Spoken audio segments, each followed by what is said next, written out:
personne, du moins dans mon camp, on appelle à casser la gueule aux journalistes. C'est pas ça le sujet. Par contre, on n'est pas très loin. Pardon. On n'est pas très loin. Mais je pourrais dire aussi qu'il y a des journalistes qui appellent à casser... Sans vous faire injure, moi, attendez, vous voulez des propos comme ceux-ci, franchement, ça n'aide pas. Vous voulez que je vous fasse la liste aussi de journalistes qui ont écrit sur moi des choses injurieuses qui m'amènent à ce que je sois insulté? Injurieux? Oui, sur moi injurieux. Ce que j'ai fait pendant la campagne était moralement douteux. Il y a des gens qui vous ont poursuivi dans la rue?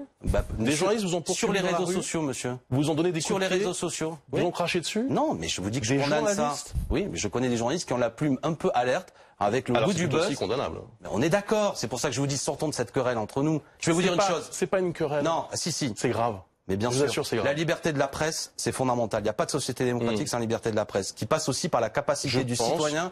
Attendez, je me permets de vous le dire. Mais vous me l'avez dit. Mais vous me le dites pas, vous me le répétez. Vous attisez. D'accord. Cette haine. D'accord. Je me permets de vous le dire. Vous non, Bruce Toussaint. Vous pensez pas que parfois les chaînes d'information attisent une forme de haine? Vous savez. Les chaînes d'information sont soumises à une critique Bruce, permanente. Invitez-moi. Et vous êtes les premiers. Là, vous détournez. Vous avez tout à fait le droit de le faire. Vous kidnappez l'émission par les Gilets jaunes. Vous voulez qu'on parle d'une controverse? Moi, je vous dis, conseil de déontologie des journalistes. Non. Pour que vous et moi, non, vous voulez pas. Non.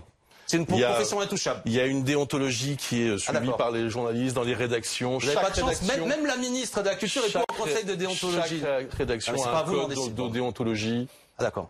Je trouve que c'est déplacer le problème. C'est pas ça qui vous ennuie. Pardon? C'est pas ça qui vous gêne dans les médias. Et c'est quoi qui me gêne? Ah, c'est les actionnaires, ce genre de choses. C'est un vrai sujet, vous déplacez le problème. C'est un vrai sujet. Que 9 personnes possèdent 80% des médias en France. Vous savez, on évoquait tout à l'heure le général de Gaulle, la Libération, le Conseil national. Ces actes. Mais vous le savez très bien. C'est une question qui est fermée. Mais vous avez raison. Vous savez quoi, Bruce Toussaint? Je réaffirme à votre micro que vous avez raison.